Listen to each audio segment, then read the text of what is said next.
Enfim, chegamos para responder uma pergunta que pode ser que você esteja ali se questionando, mas afinal, o que é autossabotagem? O que é autossabotagem, Águida? Autossabotagem é um padrão de pensamentos negativos que nos paralisam, fazem criar novas crenças limitantes. Por quê? A partir do meu pensamento eu tenho um comportamento. Então, se o meu pensamento é negativo, logo o meu comportamento também vai ser negativo. Pesquisas apontam que apenas 20% da população mundial consegue ter alta performance.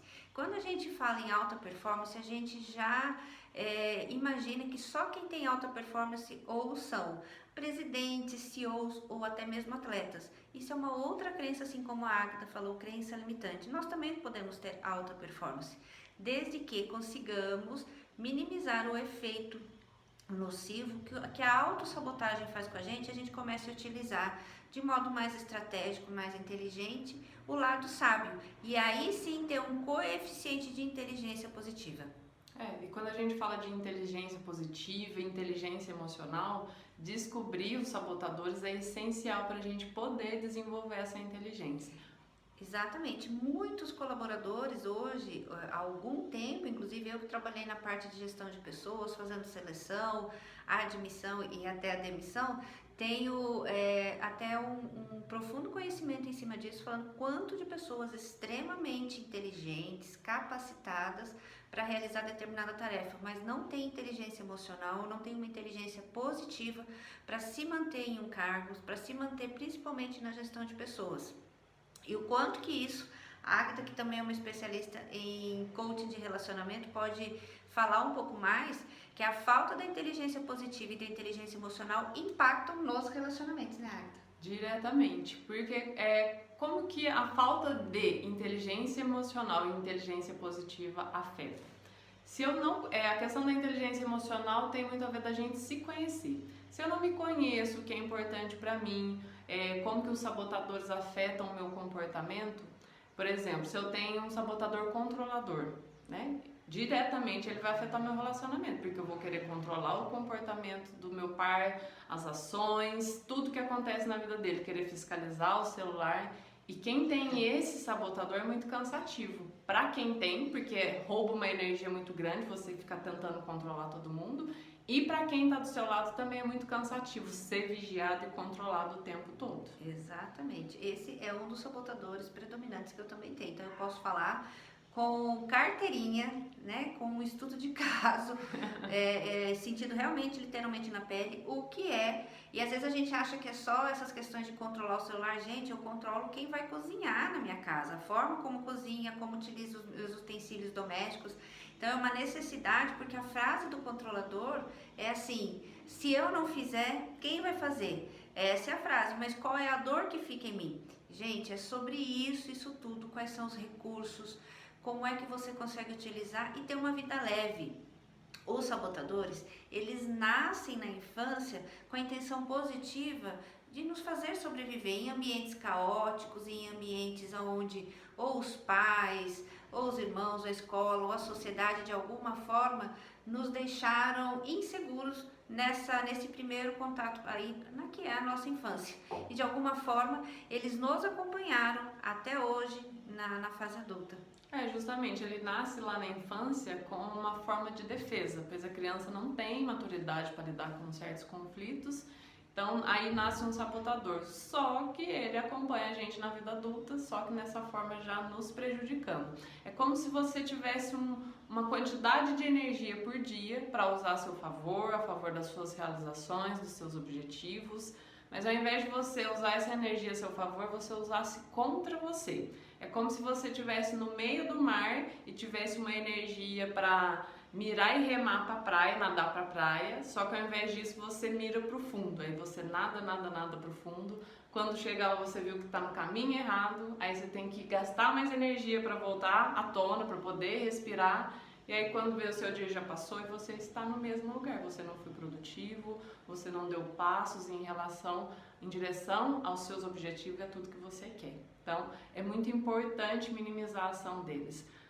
Um exemplo da nossa infância, Silva, por exemplo, quando eu era criança, eu vivia num ambiente bem caótico lá em casa, os irmãos rebeldes, alguns problemas ali com os pais, então eu não conseguia ter as minhas necessidades atendidas. O que eu desenvolvi? O prestativo. E o prestativo é justamente esse, que deixa sempre as necessidades do outro em primeiro lugar e eu fico em segundo plano. E você, Silvia? Olha, eu tive que eu tive percepção de quando isso aconteceu para o hiperrealizador, porque eu tive momentos da minha vida, né? Eu acho que não tanto na infância, mas ali na saída da infância para o começo da adolescência, contato com pessoas que foi uma época que meu pai teve uma situação financeira bem desafiadora e que eu vi as pessoas tendo condições de viajar, tendo condições de comprar. Eu lembro direitinho. E impressionante como isso marca, né? Uma amiga que recebeu e ganhou uma corrente de ouro. Gente, eu mal tinha, na época, condições de comprar um chinelo. E aí chegar a essa discrepância, a gente não consegue lidar muito bem. E eu acho que naquele momento, foi isso mesmo, eu nunca vou passar por isso, eu vou começar a trabalhar, eu vou realizar meus sonhos. E era uma ansiedade tão grande para que eu realizasse e conseguisse produzir algo que meus pais não conseguiam. Não é porque eles não queriam, não estavam, né, dentro da realidade deles naquele momento, passando pelas essas dificuldades. E eu o tempo todo me cobrando, porque eu vou fazer isso, porque eu vou fazer, e o meu hiperrealizador de trabalhar, só que eu não fui estratégica. Lógico que eu tive muitas flores, muitos benefícios, vitórias, alcances, evidente. Mas eu podia ter sido mais estratégica e utilizar o meu tempo também ao meu favor, né? E não ficar workaholic, ter horário para começar, não ter hora para sair, me achando assim produtiva, para minimizar aquela dor que foi plantada lá no meu subconsciente e que me acompanhou por muito tempo. Descobri isso.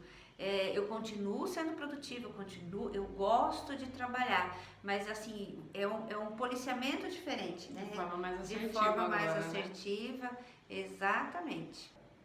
Ô Silvia, e como a gente identifica a ação desses sabotadores? Todo pensamento, todo e qualquer pensamento negativo, sentimentos ruins como culpa, raiva, tristeza, medo, ansiedade, frustração. Ai, tô ficando até sem ar, já só de ficar falando tanta coisa ruim, Insegurança. né? Insegurança, exatamente. Então, tudo que provoca esses sentimentos já é ligou o alerta aí, peraí, isso aqui, esses sentimentos são efeitos da minha autossabotagem. Justamente, então já ligo o alerta. Se o sentimento que eu tenho a partir de um pensamento for negativo, já pode saber que é autossabotagem. Fiquem espertos aí. Exatamente. Olha, eu posso até dar um exemplo prático aí que aconteceu comigo e recente, não faz muito tempo. Me convidaram para fazer uma palestra no hotel e lá, acho que era uma palestra para o Dia das Mulheres, se eu não me engano, e ia ter uma plateia mesmo na pandemia, mas com todo o protocolo, com distanciamento, mas praticamente umas 100 pessoas. E um tema bem desafiador, que a gente domina, mas assim, né, ó, o sabotador. Então, você vê, mesmo a gente dominando, ele ficou o tempo todo falando em mim. Mas e você, se você chega lá e alguém te fizer uma pergunta que você não sabe? E se você colocar todo o seu material no notebook e faltar energia elétrica? E se você tropeçar na frente de todo mundo e cair? Ele começa a dar uns pensamentos assim, os mais absurdos. Quando você identifica, e aí você vai, que é lógico que nós vamos ensinar, como você minimizar isso. Mas aí ele começa a me gerar um sentimento assim de que eu não sou incapaz, de que pra mim não vai dar certo, que é melhor eu desistir, pra eu voltar lá na minha zona de conforto. Justamente. E a Silvia falou aí sobre minimizar a ação deles. Como a gente minimiza? Na verdade, cada sabotador tem uma ação sobre a gente e a ação de minimizar também é diferente para cada um. E a gente vai falar nos próximos módulos.